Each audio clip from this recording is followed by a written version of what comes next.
with the Kentucky State Fair. We want to continue that. We want to be open to everybody. Everybody's welcome.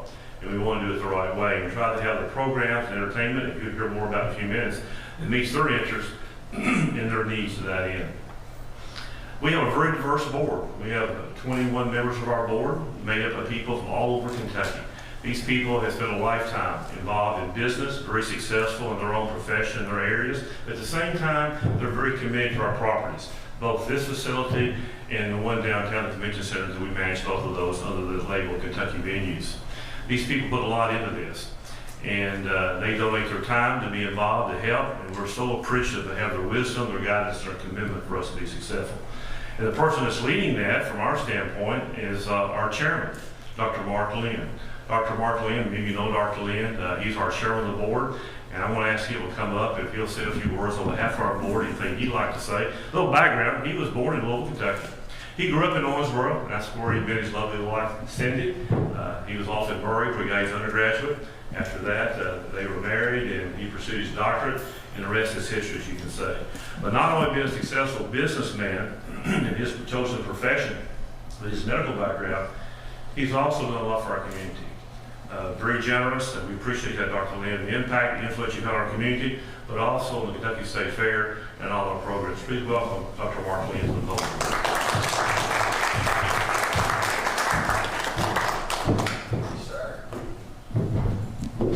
Wow. He always gives a great introduction. You know, it's just amazing to follow David. It's also amazing to be here. Think back a year ago. I don't want to. A year ago was ugly. And we are not just happy to have the State Fair, we are ecstatic to have the State Fair. We see this as one of those lights at the end of the tunnel saying, yes, normalcy is returning. We're getting there. We're working hard to get there. A lot of credit goes to Joe Goggin. He is our chairman of the State Fair Committee. He and his team, along with David and his team, have put together all the plans to make this happen, knowing it may or may not, but we plan for it anyway. And if you ever understand anything about planning an event, look at the size of the State Fair, the days it encompasses, all the activities. It is a ton of work. But as David said, better to scale back than try to ramp up. And here we are. Think about it. This is our 117th State Fair, starting since 1902. And yes, I can add, I know 117 and 02 don't get to 21. We had a couple of years in there we didn't have State Fair. One thing due to money and something called a world war stopped something back then. But, you know, we're not going to let it stop us this year. We are more than ecstatic to have Dave Snowden, Clay Campbell, Tommy Bell, Dave with Triangle Talents here, partnering with Travis and Texas Roadhouse. You know, we're back, people. This is awesome. I don't know how many Kentucky artists we have coming in, but it is the largest number of Kentucky artists ever going to be at the State Fair this year. And it is just going to be absolutely the best State Fair that we've ever had, because it will be our shining light of here we are, folks. Kentucky is back. We're proud to be part of it, and we hope you all come out and enjoy it. Thank you.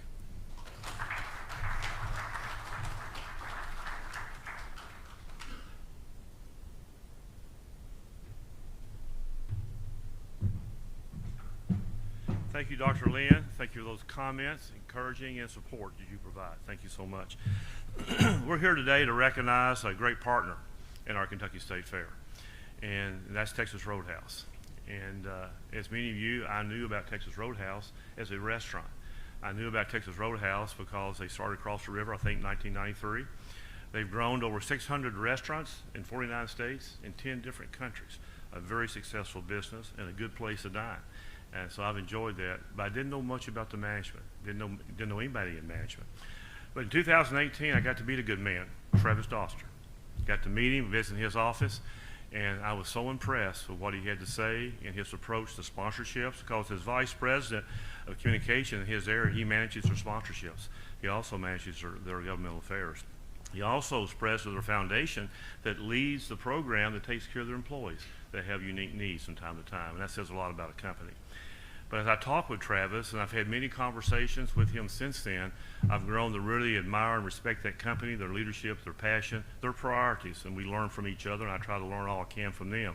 But they came on board to be a sponsor of this concert series. And we're so glad that they have. This has been the third year of our relationship. I'm hopeful that down the road we can continue to find ways to partner and be involved. But we're so glad that they're a part of this, to help sponsor the concert series for all Kentuckians to come in.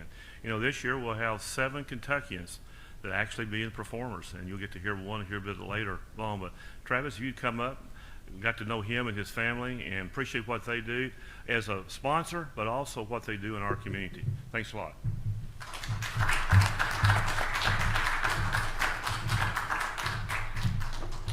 Well, one of my favorite things about this event is I usually don't stand out for boots. If you look around, so this is one of the places where boots don't look funny. Thanks, David, and you hit on sponsorships, and you know, I think that's a great word, except I looked at it as more as a partnership. And so, you know, partnership's one of our core values in our company. Our managing partners that run our restaurants are partners. They get an ownership in their restaurant, so they run it as their own. And that's what we felt when we first met David. It's not give me the check. It's like, let's make an experience. And so excited to be back, as everybody said. And you know, what's so special about the Kentucky State Fair is, yes, we're a Kentucky company, but the fair represents everything that really has made Texas Roadhouse a success. It's food, it's family, it's fun, been in a roadhouse, and it's also music. Music's played a huge part in our restaurant. And if you've been in, you've seen line dancing and peanuts on the floor, and so it just made a natural partnership for us. And we're so excited too, as you mentioned, 7 Kentuckians on playing this year. And you know, that's one of the things we've always said too, that we want to support artists. You know, we know our founder. Most people don't know he was a licensed songwriter, and so music has played an important role. And I want to thank the Fair Board, Kentucky Venues, because we are in the hospitality business. We got 600 restaurants, and when you come out to this property, you get hospitality from the time you drive in to the time you leave. And for us, that was such a selling point, especially for families. So without further ado, let's see who the artists are. And I know they've put together a phenomenal video as always. So I have a feeling the Oak Ridge Boys will be back.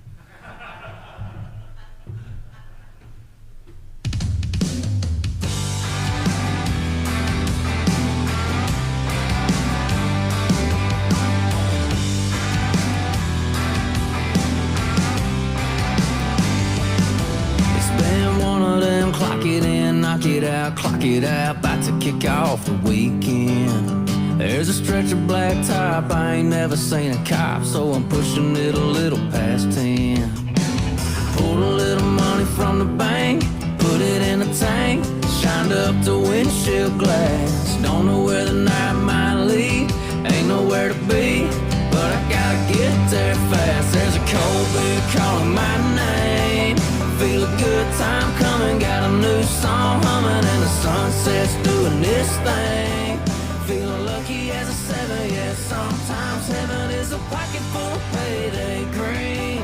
And my baby putting sugar on me, yeah, it's sure been a pretty damn good day. And there's a cold beer calling my name, yeah. Woo. Come on! If there's a hillbilly rock show, I'll be in the front row holding up a red big flame.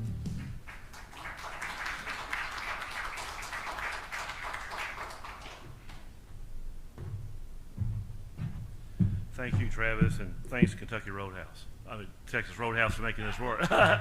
Pardon me, big era, but that works well for us. Thank you for doing this. This is important. And to have the free entertainment is so important to be able to do that for our guests that come in around the state. I had people call me since I've been here my first year. I need to get tickets for that event. I said, it's a free event. No, I need to get tickets.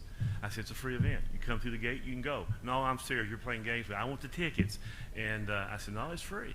And just come on in. So I guess we should have sold them something anyway.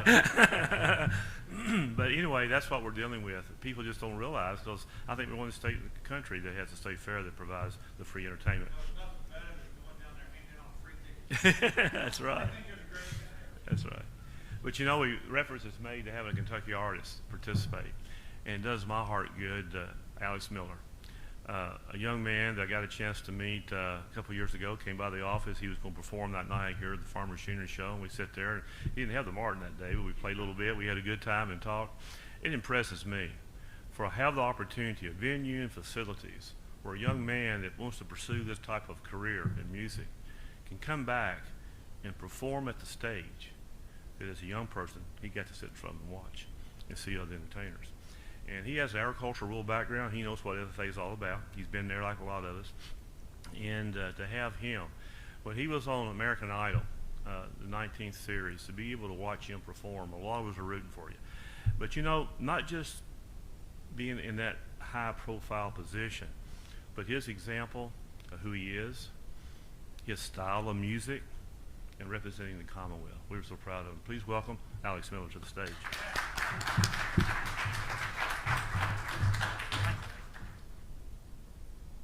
Well, I got to admit, David has taught me everything I know, and I'm so thankful for that. And I'd also like to thank Texas Roadhouse for sponsoring this event and having me here. I'm tickled to death, and I hope I give a good show. I know I will. So we're going to get into a little song today that represents the bluegrass pretty well, I think, and represents me pretty well. It's an old song called The Freeborn Man. I was born in the Southland some 17 years ago, and I ran away for the first time when I was only 4 years old, Murphy-born man.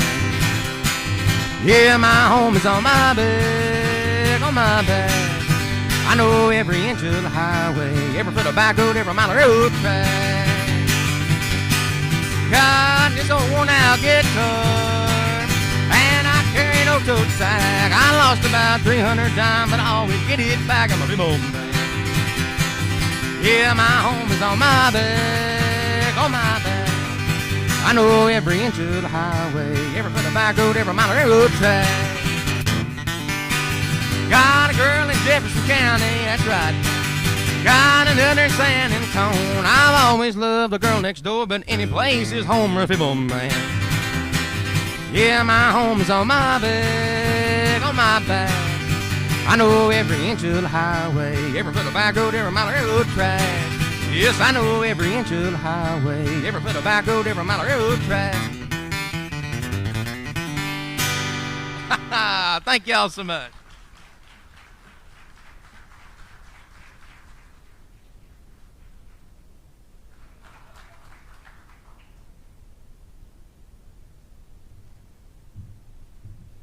Alex, thanks to you for being here, and your father. It's good to have you guys here today and representing what you do so well. And we're so glad to be the first one on stage, opening night of the Kentucky State Fair. You got the agenda, you've seen the printout, you know who's going to be there, you saw the video. We're so excited. One of our own homegrown ones is going to kick it off for us this year. We're excited. And with Texas Roadhouse support and the entertainment, it's going to be a remarkable state fair and one that will be a great experience for many, many people. We've got a lot of people here that help make this happen. If you allow me, I'd like just a moment to recognize the people. We've got Stacey Yates over here with Louisville Tourism. We do a lot with tourism. Louisville Tourism is real partners of ours, and you don't do this by yourself. It takes a lot of people out here, and Louisville has a lot to offer. Kentucky has a lot to offer, and we appreciate the job they do in marketing, and we try to do the best we can, provide facilities, and cooperate with that. We got some other people here I want to recognize. Triangle Talent, Dave Snowden back here. Known Dave for a long time. We go back to FFA days. I think the only person been here longer than you and Freddie, I guess. I couldn't get away from that. We weren't good friends. And then Clay, where's Clay? President, Clay Campbell. And then Tommy Bell, he's our contact for what we do with our events. Tommy, we appreciate Tyler Talent. They do a wonderful job. They represent a lot of different state fairs, but we're glad they're Kentucky and helping us with ours. They've done a great job, and we appreciate that relationship. I got the Kentucky Venues team. Kevin Moore, General Manager at the Exposition Center. Kevin, thank you for your leadership and all you do. Sean Hensler here with security. We got Sean, Ian over here, Ian Cox with communications. I may have overlooked some people. Edward Brown did the video. Thank you, Edward. we appreciate everybody working together, the graphics with that, and it just takes a lot of team members to make this happen. People throw around the word family a lot. Families work together. Sometimes they disagree with each other, but we're all family when it comes to trying to have the best state fair we can, because we want to reflect family values and be a family safe environment for people to come and be a participant. A couple more comments I want to make, and then we'll open it up for any questions that the media may have for those that have been at the podium today. For those that are coming to this year's state fair, some of the guests may have not have been here for at least a year. Some may have not been on this property for 2 years. And when they come to Kentucky Exposition Center this year, they're coming to a different facility than they may remember it being. We'll start with the front gate. New front gate. Those gates are 50 years old. Served the purpose, but it was time to enhance the customer experience.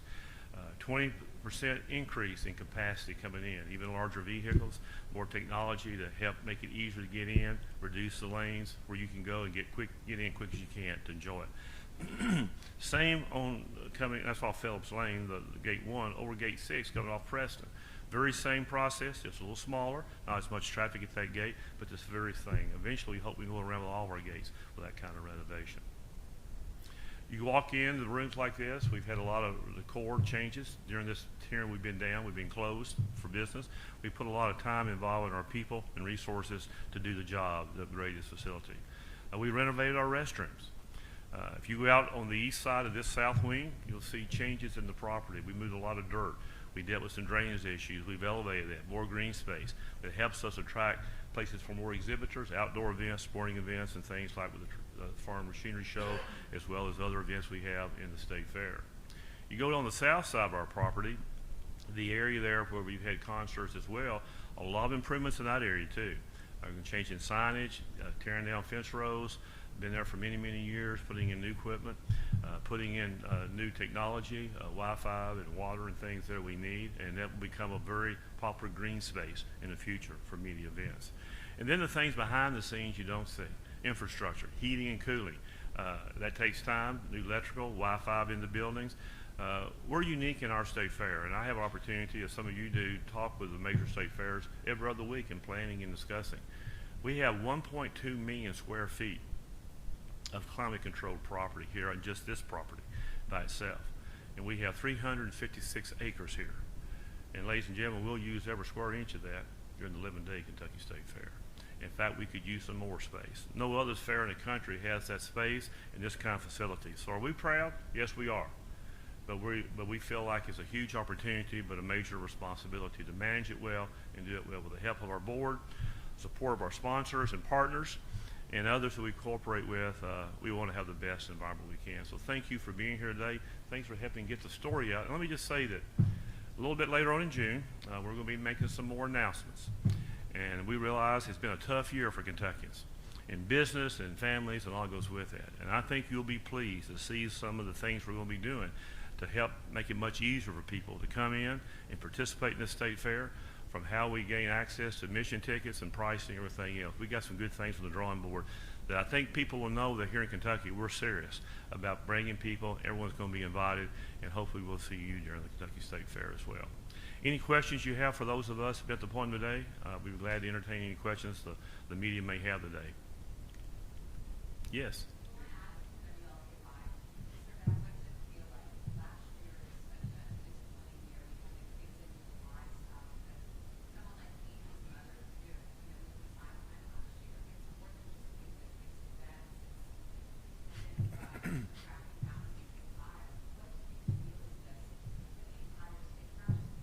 Thank you for bringing that up.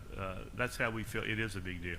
With over 23,000 people exhibiting their individual things that they work, their hobbies, their profession, their baked goods, whatever it may be, to be able not to have that opportunity.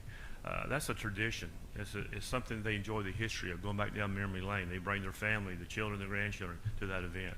I grew up coming to the fair, showing, judging as a young person from the western part of this state, so I have those sentimental memories as well. But also, living in Louisville for 45 years, I have 3 adult children. They all grew up. None of them missed a Memphis State Fair. I remember my son, when we went off to college, the last night before he left for college, he brought his sisters out to the State Fair. he could be doing anything he wanted to do before he went off to college, but he did that, I think, more or less memory lane going through that. So it is important to people. It made me happy just to see them do that. So it is important. Last year, I walked through the cattle barn. I talked with 4-H and FFA kids and their families. We were so glad to have the experience for them, but so many others didn't have that opportunity. We're glad this year that we could have that opportunity for all the Commonwealth that chooses to participate. And we made some improvements in that area too. That I think those are the livestock business. We tested during the North American in November with a smaller group that we're going to be able to implement in August that I think our livestock exhibitors all will appreciate too. So that's why we do this, and thank you for raising that question.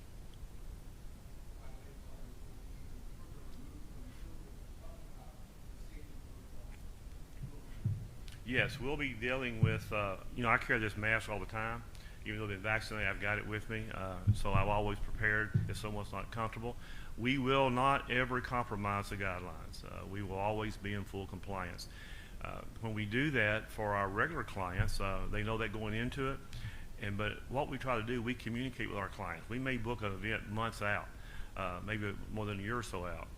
And as modifications are taking place, our team will communicate with them so they can begin modifying. They may be out of state. They may not know what our guidelines are. So it's an opportunity for them to know the latest so that as they're making their final plans, investing resources, getting ready, as I mentioned earlier this morning, that way they're not wasting resources and dollars. We let them know when something's changing here in the Commonwealth so we can be in compliance. Along that line, this is a state event. This is our in-house show, so we have that responsibility. But some other events, if someone wants a water aisle, if they don't feel comfortable with that, they may want to exceed what the minimum requirements are. And if a client wants to exceed that, we'll accommodate their interest too, to work with them to that end. But we're looking, it could all change. And as I mentioned earlier this morning, if it changes, we'll modify accordingly. But right now, we're looking, moving forward with no restrictions in place. So we're planning for a regular fair as it was pre-COVID. But if something were to change, if we saw an increase in numbers, something happens, then we'll modify that particular area that could be impacted. It might be the number of people in a wing. It might be the width of the aisles. It might be social distancing. So we have a lot of meal events during the state fair. A ham breakfast. We have a 4-H breakfast. We have some receptions and dinners and other activities that take place from the fair. If something's coming about, that would mean modification. Currently, we're looking to be at full capacity. But if we need to back it down some, then we have the ability to do that. The key to it, I've always said the only thing worse than no is a slow no with a client. So we want to make sure we give them as much time as we can so they can begin to accommodate their changes internally so they can comply and reduce their risk and their exposure.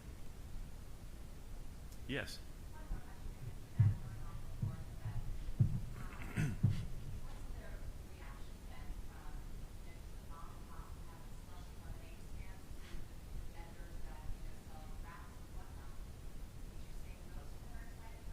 Oh, yes. I think a high level of interest. We had a conference call yesterday. Mr. Moore and I participated with those involved with the commodity groups on the cookout tents. Agland, we talk with them. We have conversations, myself, Kevin, and other members of our team, with a lot of the exhibitors and all. Keep in mind, many of these are probably business people. So their world's been rocked too. And that really concerned me last year going to the state fair. I knew that from a pure business standpoint, they needed the state fair. Financially, all due respect. But likewise, the worst thing we could do was leave them alone as if we're going to have one and not. And that could even push them off the edge. Not in all cases, but in some cases it could. And that's not limited just to the size of the operation. Everybody's, no matter what size your business is, you're checking that bottom line. You're looking at expenses and income and planning.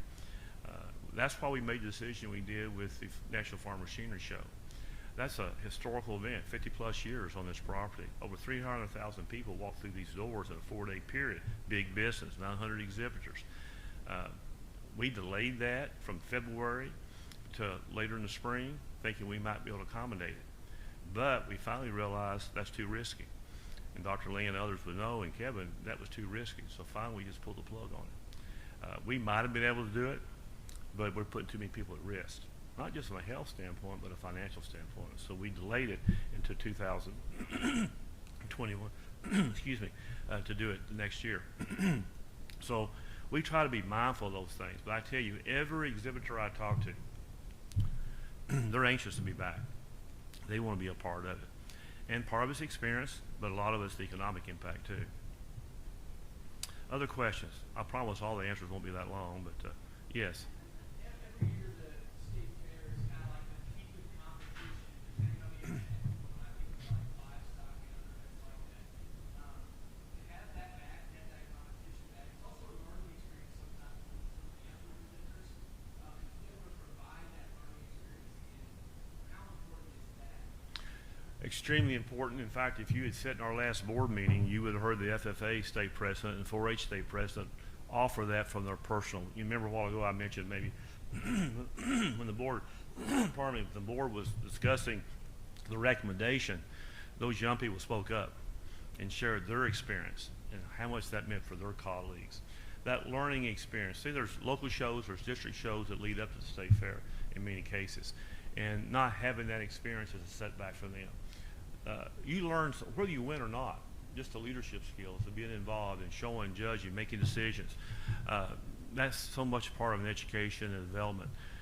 Many do not have that experience, so they want to see that brought back. Yeah, they want the ribbons, they want the recognition, they want to participate in the championship sale. We want to do that for them, but everybody doesn't get in the show ring at that level. But everyone has opportunity to benefit from it, and they voiced it better than I could. Those young people were speaking from the heart in their personal experience. It is extremely valuable, extremely important. It's good for the industry of their particular species are shown as well. We'll have more livestock on this property than old McDonald could ever have on his farm.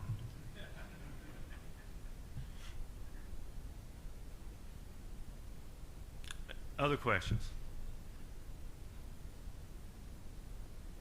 Well, if not, I'm sure those that were at the podium will be glad to do individual interviews if anyone would like to. And let me just say on behalf of all of our team, our board, our chairman of the board, and all of our partners, we appreciate the media being here, showing interest.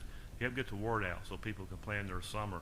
A major opportunity to get out and be involved, enjoy some good entertainment, some great food, a good experience at a very family-friendly setting, the Kentucky State Fair.